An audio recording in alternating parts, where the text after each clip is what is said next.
Muy bien, entonces hoy vamos a leer la palabra de Dios en Efesios capítulo 5, versículos 25 al 27.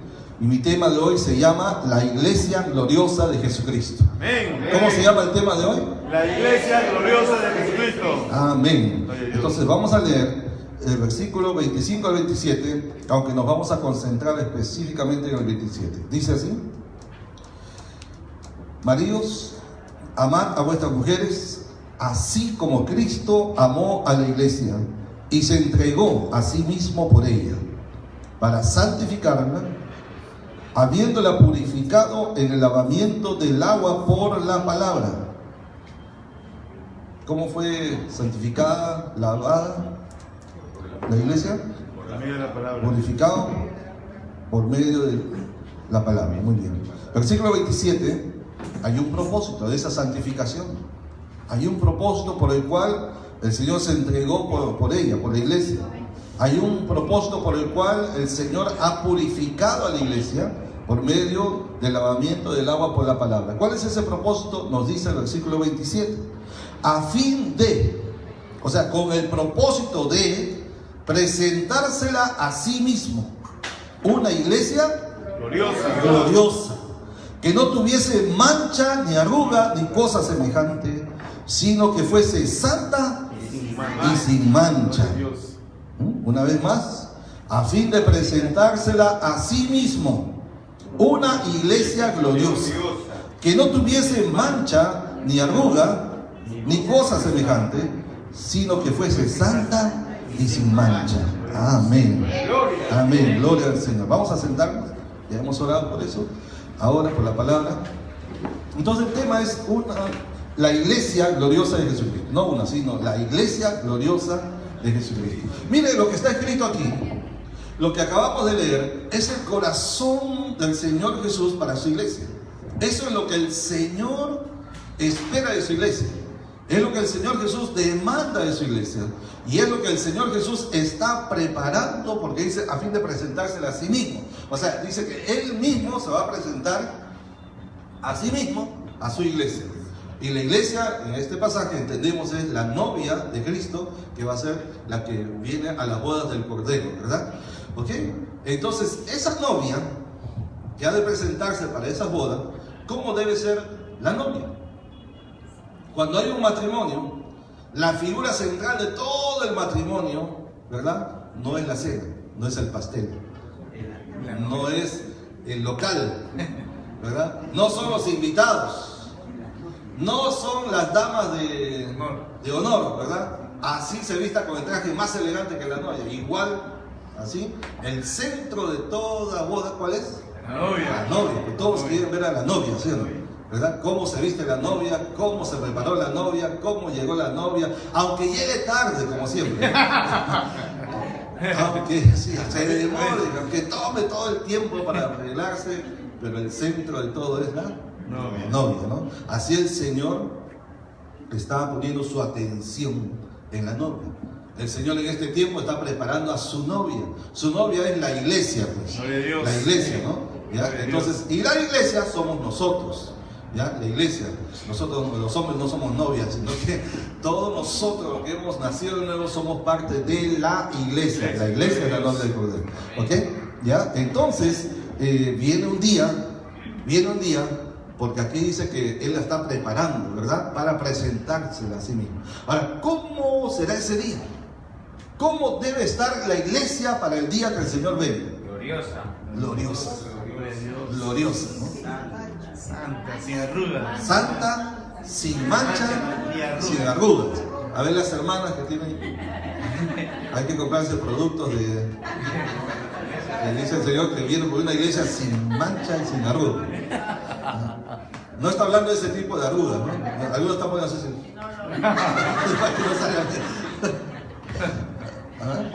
Y los hombres también que tienen sus arrugas también, ¿no? Nada de arrugas. Arrugas acá en el Perú también significa deudas, cuenta por pagar, ¿no? ¿Ya? Nada de arrugas. Pero no está hablando de eso, ¿no? Ni las arruguitas de acá, ni las arrugas de dinero. ¿De qué está hablando? Pues ahora vamos a ver eso. O sea, ¿cómo quiere el Señor que esté su iglesia para el día de su venida?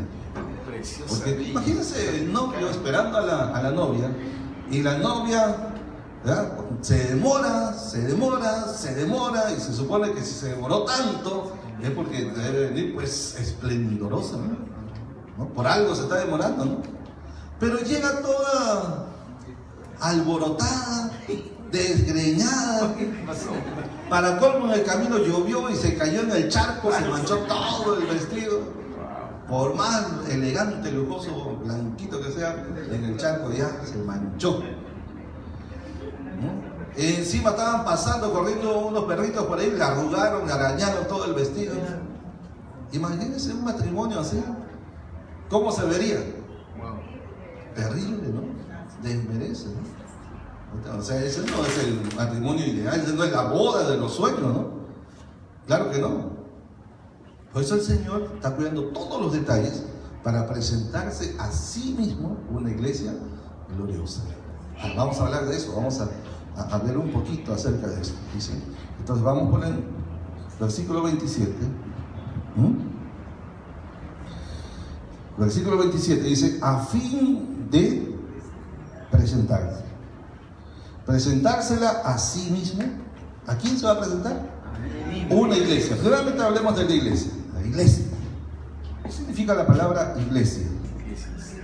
La palabra iglesia, ahora les voy a decir algunos términos en griego, ya no importa. Algunos dicen que no se debe decir, yo sí lo voy a decir. La palabra iglesia en el griego, que es el idioma original que fue escrito en el Nuevo Testamento, ¿verdad?, es la palabra eclesía, así como se oye eclesía, con doble K. Esa palabra eclesía viene de dos palabras, eka, ek, y kaleo. Ek significa fuera o fuera de. Y kaleo es un verbo que significa llamar. Llamar. Por lo tanto, eclesía, ¿qué vendría a ser? Exactamente, unimos los dos, ¿verdad? Y entonces viene a ser la conjunción de estas dos palabras, la integración de estas dos palabras, viene a ser los llamados fuera. Llamar fuera, pero en este caso, como es eclesía, es un sustantivo, serían los llamados fuera. ¿Y de dónde viene eso de llamado fuera? Como que no tiene mucho significado, parece para una iglesia. No, sí tiene mucho, porque sabe que en los tiempos bíblicos, en los tiempos que leemos las historias de la Biblia, acuérdense que en aquellos tiempos las ciudades eran amuralladas, ¿se acuerdan? Tenían muros alrededor, ¿verdad? Y entonces se entraban y se salían por la puerta, pero las puertas no son como las puertas de nuestra casa, sino eran portales en realidad, portones, más que portales, portales grandes, enormes, bellos, hermosos, ¿verdad? Entonces, cuando había un asunto muy importante que tratar en la ciudad, en el pueblo, entonces se llamaba afuera de la ciudad a la puerta. Ya saben que la puerta en realidad es un portal enorme, grande, ¿no? Ya, porque por ahí pasaban caballos y carros y todo, carros de caballo, ¿no? Entonces se le llamaba afuera del pueblo, afuera de la ciudad, a la puerta, para tratar ese asunto. Entonces se convocaba como una especie de asamblea a toda la congregación, a todo el pueblo, se le llamaba afuera, y ahí se trataban los asuntos que eran muy importantes en la ciudad. ¿Estamos? Entonces de ahí proviene esta palabra eclesía, que antiguamente se denominaba asamblea, ¿verdad? Porque era todo el pueblo en una reunión, en una asamblea, ¿verdad? Y posteriormente se llegó a usar para lo que hoy en día usamos, ¿no? En el sentido espiritual, religioso, si quiere, ¿verdad? La iglesia.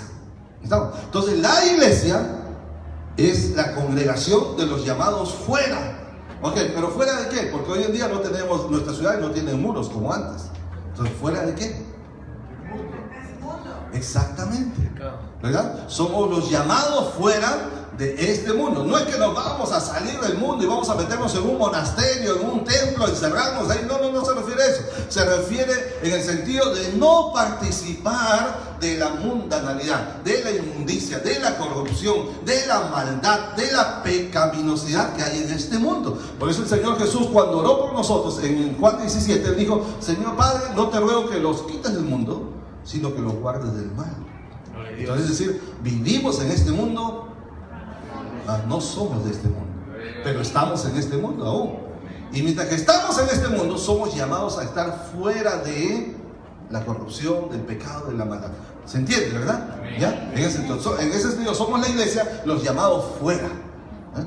Entonces, ahora dice, una iglesia, ya sabemos qué es la iglesia, los llamados fuera, ¿verdad? Y esa iglesia son los nacidos de nuevo, pues, los que han aceptado y han creído en Jesucristo como su Señor y Salvador personal. Entonces luego dice, una iglesia gloriosa. A ver, diga gloriosa. Gloriosa. Esa palabra gloriosa viene de una palabra que se escribe endoxos, así con X, endoxos. Y se refiere a dos aspectos. Gloriosa. Tiene dos aspectos esta palabra, dos sentidos. El primero se refiere al vestido. Un vestido, como en el caso de la novia, ¿verdad? Y eso es lo que vieron las mujeres sobre todo, ¿no? Los hombres no sé, bueno, pero las mujeres sobre todo cuando llega la novia, los ojos están mirando el vestido de la novia, ¿no? ¿Verdad? ¿Qué? ¿Ya ves? Ahí está que se mira. ¿Ah? ¿Y qué observan en el vestido de la novia? ¿Qué observan? El detalle, el diseño, el colorcito, o sea, si es bien blanquito, puro, ¿verdad? ¿Cuánto tiene la cola? ¿Cola se dice? ¿Sí? La cola, ¿cuántos metros tiene? Si tiene por lo menos una cuadra. ¿Quiénes están jalando esa cola? ¿No? Y, o sea, es el deseo, ¿no? De las mujercitas van observando a ver cómo es el vestido de la novia. ¿Es verdad o no es verdad? ¿Verdad? ¿No? Entonces se espera, pues, ¿no? De la medida de lo posible, que ese vestido de la novia sea lo más elegante, lo más espléndido, lo más bonito, ¿verdad? Posible, ¿sí o no? ¿Verdad? A esta palabra es la que está usando acá, en doxos. Cuando dice una iglesia gloriosa, se refiere al vestido de la novia, el vestido que sea espléndido, maravilloso, glorioso, ¿no? Que alguien diga, wow, el traje de la novia estaba, uff. ¿Cómo diríamos acá en el Perú? Ya no, precioso, ¿no? Ahí está, ¿eh? Alucinante. A colores, ¿eh? ¿Ya? Y luego también significa noble, gloriosa, maravillosa. Pero el otro sentido de esta palabra se refiere no solamente al vestido, sino a la persona que viste esa vestidura. ¿Ok? Y eso es lo más importante, porque ¿qué pasaría que se tuviera el mejor traje diseñado, no sé por quién sería el mejor diseñador de este tiempo? La tela que lo compre, ¿de dónde? De la India, de Arabia Saudita, de Italia, lo que quieran, ¿ya? ¿No? El mejor confeccionista, todo. Pero si la dama que viste ese vestido no tiene una buena reputación, ¿me estoy explicando? Y es conocida en el barrio porque andaba con uno y andaba con otro y andaba con otro y con otro más y de allá para uno más, y que ya todo el mundo le conocía que andaba por ahí, y dice, y al final, bueno, tuvo que casarse con alguien. Entonces, por más que el vestido sea lo más espléndido, el pensamiento de la gente sobre esa novia va a ser diferente, ¿cierto? ¿Cierto? Porque van a calificar no solo el vestido, sino a la dama que viste ese vestido. ¿Estoy de acuerdo? ¿Estamos de acuerdo? ¿Sí? Entonces, esta palabra, endoxos, se refiere a ambos casos. Cuando dice una iglesia gloriosa, está diciendo no solamente que el vestido que nos da el Señor sea espléndido, glorioso, maravilloso, sino que también la persona, que en este caso es la iglesia, ¿no? La comunidad de creyentes, también tengan una alta reputación. Que sea, la palabra ahí es honorable, tenido en alta estima, en alto honor. ¿Me estoy explicando? ¿Verdad? Una persona honorable es una persona de la cual no se puede señalar con el dedo y decirle, esta persona tiene algo que dar cuentas. ¿Cierto? ¿Verdad? Es una persona honorable, que no tiene algo de qué señalársele o condenársele, sino que tiene un excelente testimonio de vida. ¿Me estoy explicando? Dígame. Amén. Ya, muy bien. Entonces, esa es la iglesia gloriosa que el Señor viene, ¿no? Alguien tenido en alto honor, de elevada reputación, ¿verdad? Y esto por causa de las obras de Cristo en la persona. Ok, entonces luego dice a fin de presentársela a sí mismo una iglesia gloriosa, y luego dice que no tuviese mancha. Mancha, ¿qué es una mancha? Es algo que mancha. Una imperfección. Una, a ver, ¿qué es una mancha? Suciedad, mancha, imperfección. Suciedad. Ajá. Imperfección. La palabra mancha viene del griego espilos, así, sin e, espilos. Espilos. Y esa palabra significa efectivamente mancha, pero también significa defecto, como le está diciendo Daniel. Defecto. También significa desgracia. Y también significa inmundicia. ¿Qué le parece? Ya que es algo inmundo. Ya es mucho más que una pequeña mancha, ¿no? Una inmundicia ya es algo ya que huele horrible, ¿verdad? Que deshonra completamente ya la vestimenta y a la persona. Entonces significa mancha, defecto, desgracia, inmundicia. También significa una imperfección moral. Una imperfección moral. O sea, una persona que no es moralmente perfecta, ¿no? ¿Saben de dónde viene esto? Literalmente, esta palabra significa también escollos ocultos. ¿Qué es un escollo?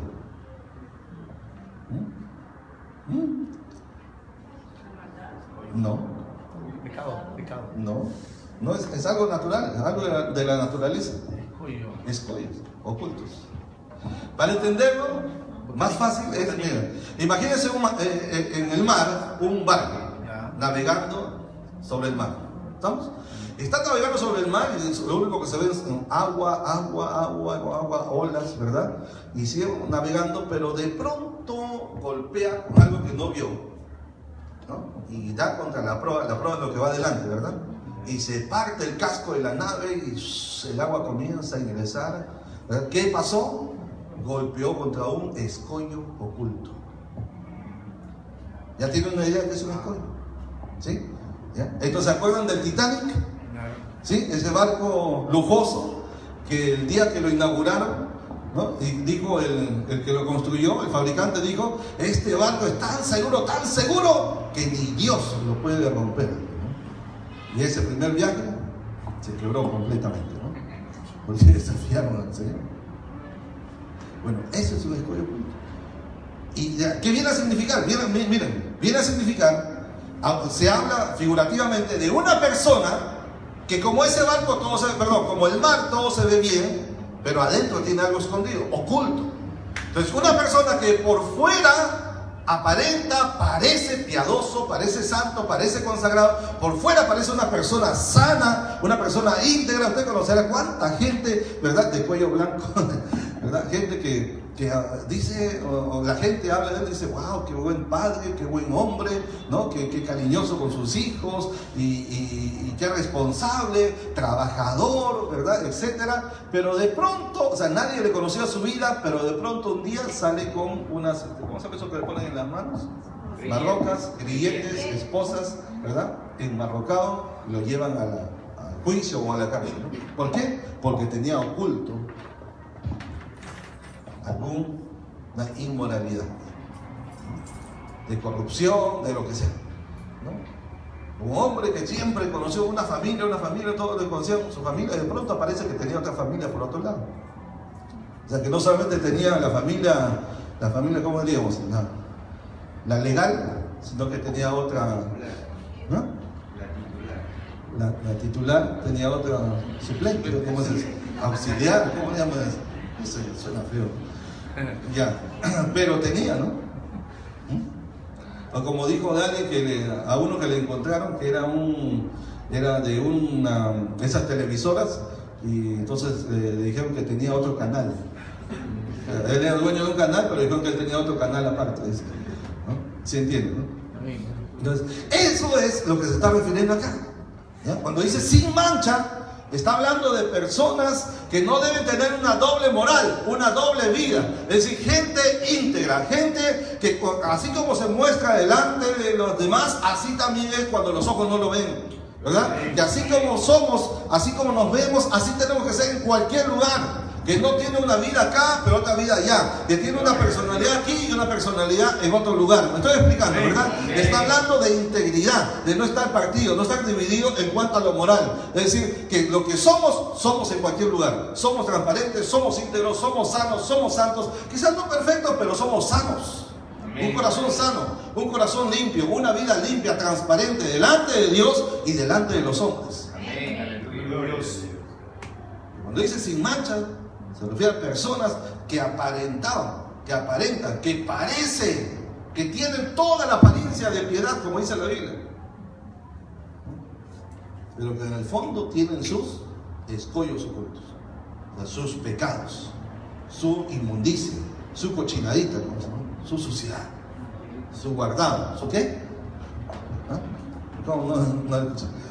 Tienen algo guardadito ahí que nadie más conoce, que nadie más sabe, que está escondido a los ojos de los hombres, que ante los demás aparece como una gran persona, una buena persona, una persona sana, decente, pura, ¿verdad?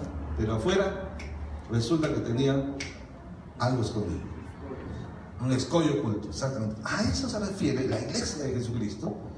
La iglesia de Jesucristo dice que el Señor viene por una iglesia gloriosa, sin mancha. Entonces, cuando dice acá sin mancha, ¿cómo debe ser la iglesia? Limpia, sin pecado, sin inmundicia, sin escollos ocultos, sin nada escondido que esté por dentro manchando. O sea, imagínense, por fuera flores y por dentro temblores, horrores. O sea, que por fuera todo está bonito, limpio, parece como hay un país por allá que donde se inventó el perfume, ¿no? ¿Se acuerdan? ¿Saben por qué se inventó el perfume? ¿Saben por qué se inventó? Y esos que son los carísimos y todos que traen acá del extranjero, se inventó porque en aquellos tiempos no existía la ropa interior. No se usaba la ropa interior. O sea, no es que siempre existió la ropa interior, no existía. Entonces, ¿qué hacían? Especialmente las damas, vestían lo que nosotros llamaríamos una falda tipo pollera, lo que llamamos acá pollera, una falda ancha, ¿sí?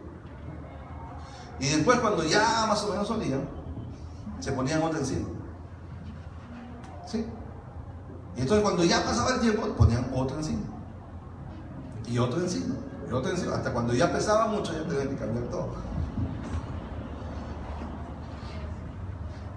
Y entonces, para cubrir un poco, o cubrir mucho, los olores, tanto hombre y mujer, esos olores que iban atravesando las capas, entonces se inventó el perfume. Entonces la gente, en vez de bañarse en agua, se bañaba en perfume. Se llenaba el perfume. ¿Ah? Y claro, el perfume tiene que ser, pues, eso, esencia fuerte, ¿no? ¿Ya? Entonces, para que cubriera de alguna manera los sucios que estaban por dentro. Entonces, por fuera olían, pues, por fuera, hacia afuera. Pero adentro, ¿cómo estaban? ¿Cómo estaban? Ya, gracias a Dios que ya se inventó la ropa interior, ¿no? Y también ya se inventó la ducha, ¿no? De repente en ese tiempo no existía la ducha, ¿no? ¿Está comprendiendo?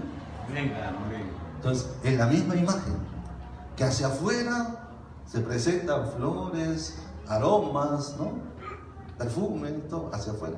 Pero ¿cómo está por dentro? Dicho sea de paso, ¿se bañó hoy? No, pero... ¿No?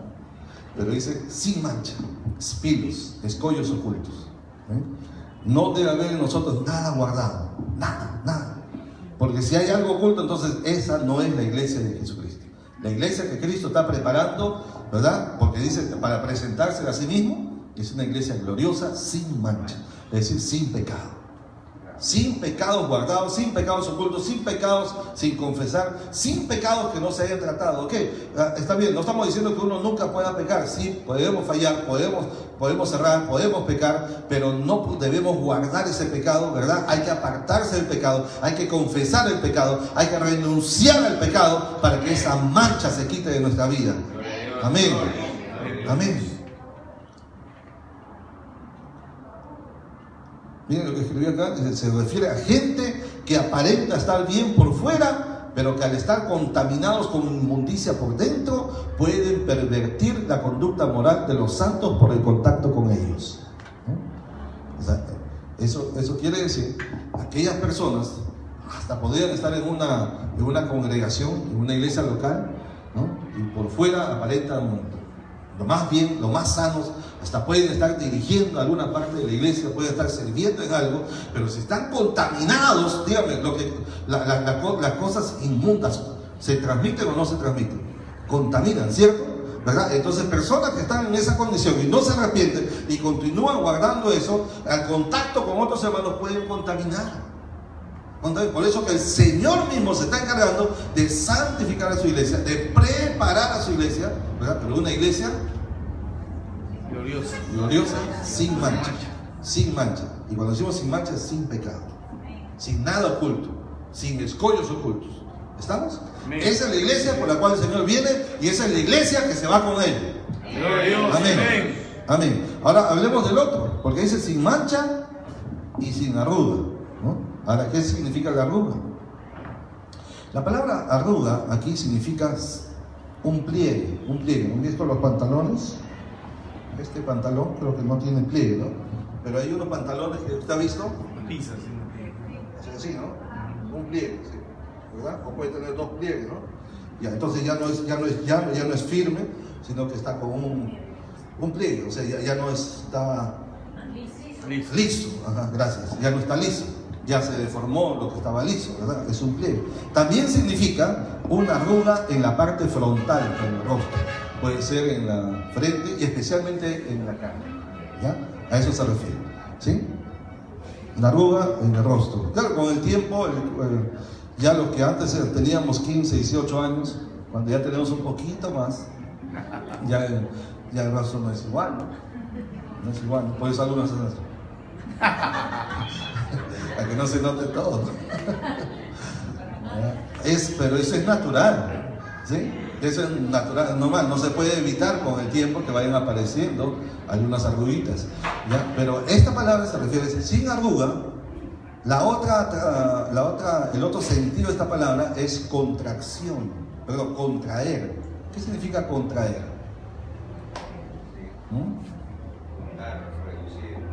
Ya, un poquito más que eso, además de eso. Imagínense, yo estoy parado aquí, posición de firmes, ¿correcto? Estoy en posición de firmes, ¿sí? Y de pronto me da un dolor, o me cae un golpe, algo me sucede, me contrae, ¿no es cierto?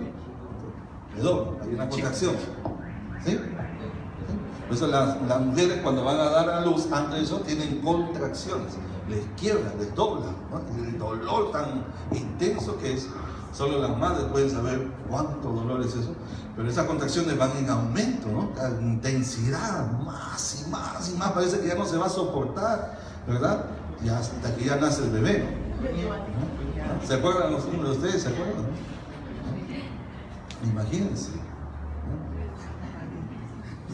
Quiebra, no se puede mantener firme, no hay manera, es tan intenso eso que lo quiebra a uno, lo hace contraer. Bueno, ¿qué significa eso para el cristiano? Porque en el otro hemos dicho sin mancha, tiene que ver con el pecado. Ahora ya no tiene nada que ver con el pecado, ahora estamos hablando de la arruga, ¿okay? Que es una contracción, es contraer, ¿sí? Un pliegue, o sea, algo que ya no lo deja permanecer firme, liso. Entonces está hablando acerca de la constancia, la firmeza, el compromiso del cristiano. Que en la vida hay golpes, ¿sí o no? En la vida hay aflicciones, en la vida hay dificultades. A veces se enferma alguien, a veces hasta alguien le roban, pierden un trabajo, problemas familiares, qué sé yo. Y esas situaciones, esos golpes en la vida, hacen que algunos se contraigan en su compromiso con el Señor y no permanezcan firmes. ¿Ah? El llamado del Señor es a permanecer firmes en la libertad con que Cristo nos hizo libres, Gálatas 5, ¿verdad? Pero algunos, por causa de los golpes, por causa de las aflicciones, por causa de discusiones, de dificultades, de X cosa, algunos se contraen y no permanecen firmes, sino que se contraen, quiere decir como que se pueden apartar, dejan que ese golpe, dejan que ese problema, dejan que esa circunstancia, alguna aflicción, ¿verdad?, los quiebre, que los golpea, les ha golpeado tanto que los quiebra y se retraen, se contraen. Algunos llegan a apartarse del Señor. Me estoy explicando, hermano. Entonces, la iglesia por la cual Cristo está preparando y viene a buscar es una iglesia, por un lado, que no tiene pecado, pero por otro lado, que ha permanecido firme en toda circunstancia, en todo problema, en los dolores, en las pruebas, en las persecuciones, en las tribulaciones, en las acechanzas del maligno, pero ha permanecido firme, constante, comprometida con Él. Amén. Esa es la iglesia por la cual Él viene. O sea, los inconstantes.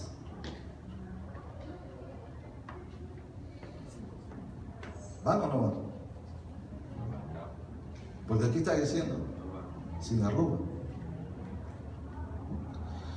Los que se desaniman y se apartan, ¿van o no van? No estoy diciendo lo que yo pienso, estoy diciendo lo que aquí estamos encontrando, el significado de esta palabra. Sin mancha y sin arruga. Los que de vez en cuando sienten ir a la iglesia, o cuando tengo un problema, busco de Dios. No hablo de los nuevos, porque los nuevos recién van a conocer la palabra, no se asusten, ¿no?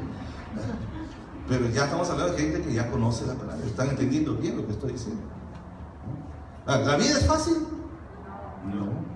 ¿Y para el cristiano? Tampoco. En el mundo tendréis aflicción. Va a haber aflicción. Imposible que no vengan tropiezos, dijo el Señor también. Va a haber tropiezos, motivo de tropiezo, de escándalo, de problemas, ¿no? Bien. Hace poco pasamos una cosa que afectó la imagen, el testimonio de muchos pastores y la iglesia de Cristo. Y algunos se contrajeron. Algunos dejaron de participar. Algunos dijeron, no, si así es, entonces no sigo a Cristo. ¿Qué culpa tiene Cristo de lo que hacen los hombres? Por más pastores, por más cristianos que sean, ¿qué culpa tiene el Señor? ¿Me explico? El Señor más bien dio su vida por nosotros y viene por nosotros otra vez. Y nos ha dicho, mire, en la casa de mi Padre muchas moradas hay y voy a prepararles un lugar para que donde yo estoy, ustedes también estén. Y está preparando ese lugar. Imagínense, hermano, el novio preparando la casa para la esposa. Imagínense, ¿cómo será? Aquí vino un pastor cubano, hace unos años atrás, que lo conocen aquí en el cono sur de Lima, ¿verdad? Y él tiene su familia en Cuba, obviamente, y entonces, por la situación que está aconteciendo en Cuba, él tuvo que salir y nos pidió apoyo para venir acá, y le apoyamos con la documentación, la parte de migración y todo eso, y llegó aquí. Cuando él llegó aquí, conversamos un poco y le digo, ¿usted tiene familia? Sí, claro, me dice, tengo mi esposa y tengo mis hijos. Creo que tiene 3 o 4 hijos, ¿no? Más o menos. ¿Okay? Y entonces digo, ¿y dónde están? Allá en Cuba. ¿Y por qué no se los trajo? Digo, no, pastor, yo no me los puedo traer ahorita. Porque en la condición en que estamos, yo me vengo con todos ellos y yo apenas puedo tener para comer, como voy a hacer con todos ellos. Pensó bien. Digo, lo que yo voy a hacer primero, me dijo, es preparar el nido. Esa fue la palabra que él usó. Voy a preparar el nido para traer a la paloma y a los pichones, a los polluelos. Dijo, sí. Y efectivamente trabajó aquí duro, esforzadamente, trabajó bastante y Dios lo bendijo, porque era muy trabajador. Además plantó una iglesia, pastoreaba la iglesia y trabajaba de día, de tarde, en la noche estaba con la iglesia, un hombre bien esforzado. Dios lo bendijo mucho y preparó el nido. Y luego trajo, en este caso ya no es la novia, es la esposa, ¿no? De los hijos. ¿Estoy explicando? El Señor dijo, voy a preparar el nido. Bueno, no el nido, sino voy a preparar eso, una morada, un hogar. ¿Dónde estoy? Y ahora imagínense cómo será esa morada. ¿Cómo será? A ver, aquí el varón que se quiere casar y quiere preparar una morada para su novia, si tuviera dinero, digamos que tuviese todo el dinero disponible, ¿cómo lo prepararía? ¿Cómo sería esa morada? ¿Cómo quisiera que sea? Un palacio. Mientras no le dé un palacio, no hay Imagínense, ¿no? O sea, me imagino con alguien que ama, va a procurar hacer lo mejor, ¿sí o no? Lo mejor dentro de su posibilidad. Ahora el Señor tiene todo y ama a su iglesia, nos ama, ¿sí o no? ¿Verdad? Así que Él está preparando un lugar para nosotros. Y la Biblia dice que ese lugar donde Él está preparando, las calles son de oro y el mar de cristal. Y las puertas, hermanos, tienen también ahí sus perlitas, sus diamantes y todo. Esmeraldas, ónice, zafiro y carbunclo y un montón. Imagínense, piedras preciosas. O sea, va a ser precioso eso, sí, realmente maravilloso, glorioso. Ni idea tenemos de lo que nos espera ahí, hermano, pero tenemos que llegar. Amén. Usted y yo tenemos que llegar. Amén. Y para llegar a ese día, debemos estar sin mancha, o sea, sin pecado y sin contraerse, sin arrugas. O sea, sin desmayar, sin desviarse, sin apartarse del Señor. ¿Alguien puede decir amén? Amén. Amén. Eso es lo que espera el Señor.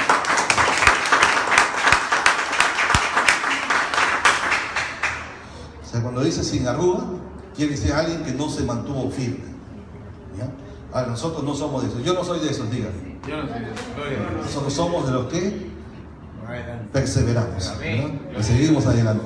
Y el que persevere hasta el fin, este será salvo, dijo el Señor. ¿Amén? Ese es el que no tiene arruga.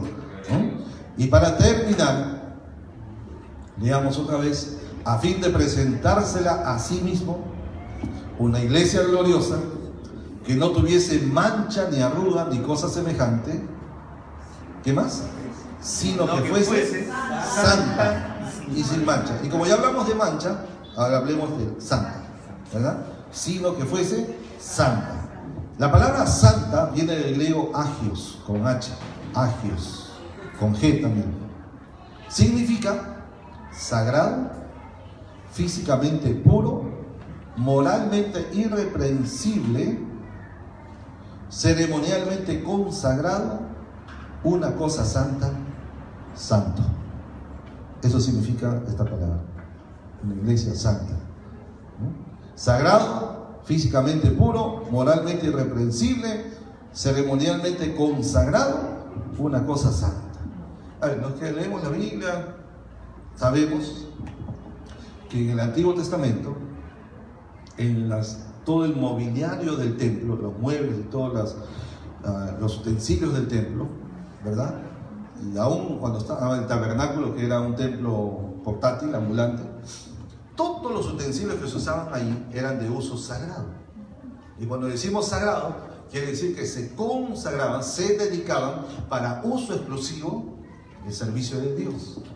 Y no se podía usar absolutamente nada más.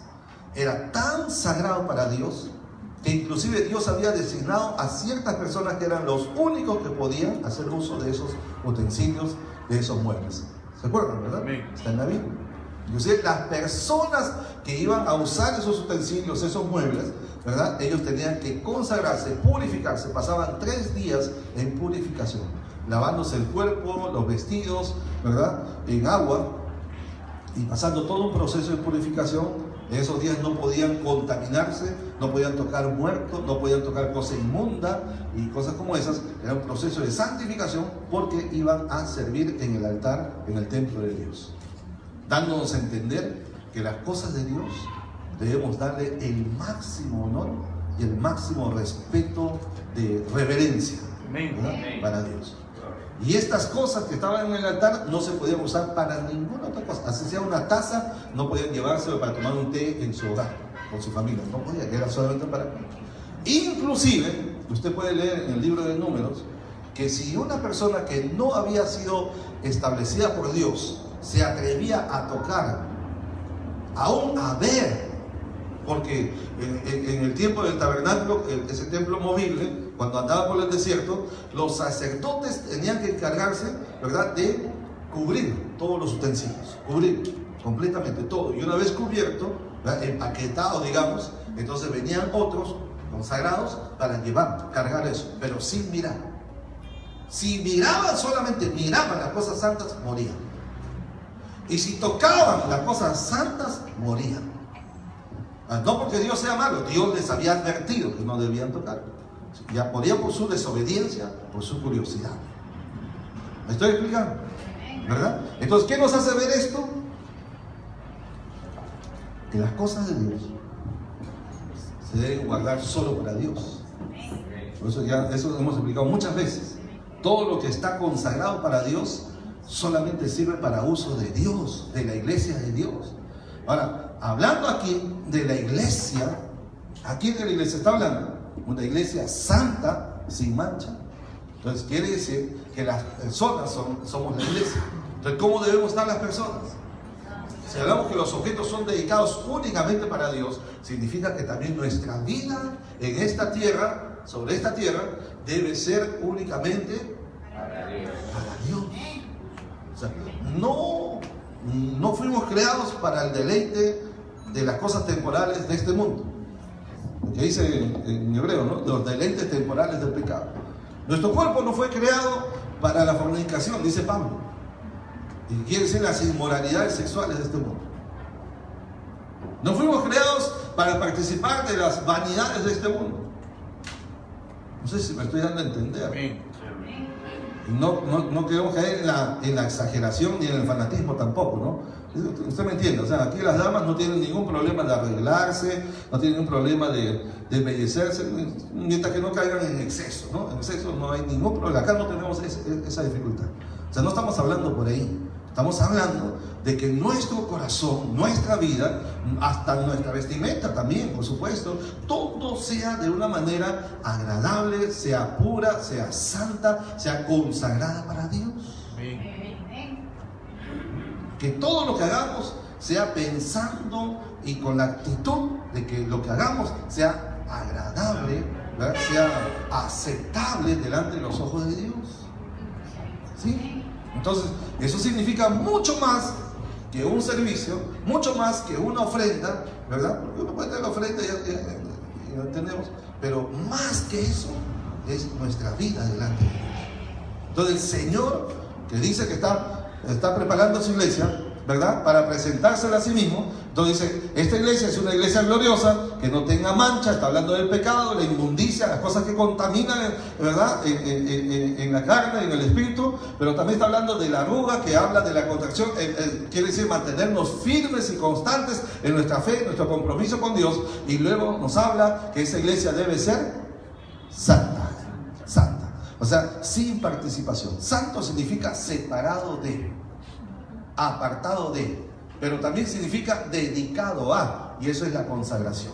Es decir, no solamente nos separamos de las cosas pecaminosas, mundanas, malignas, sino que al mismo tiempo, a la par que nos separamos, también nos consagramos para Dios, nos dedicamos para Dios. Amén, ¿verdad? Entonces rechazamos, tenemos por lo menos las cosas de este mundo, las cosas negativas de este mundo. No estoy hablando porque en este mundo tenemos muchas cosas que hacer. Hay que trabajar, hay que ir a un restaurante a comer, algunas veces usted sale a pasear, se va a un parque y todo lo demás. O sea, esas son cosas normales. Creo que se entiende bien. Cuando decimos rechazar las cosas del mundo, no estamos hablando de todo lo que hay en el mundo, sino las cosas que afectan nuestra santidad. Amén. Nuestra comunión con Dios. A eso nos referimos.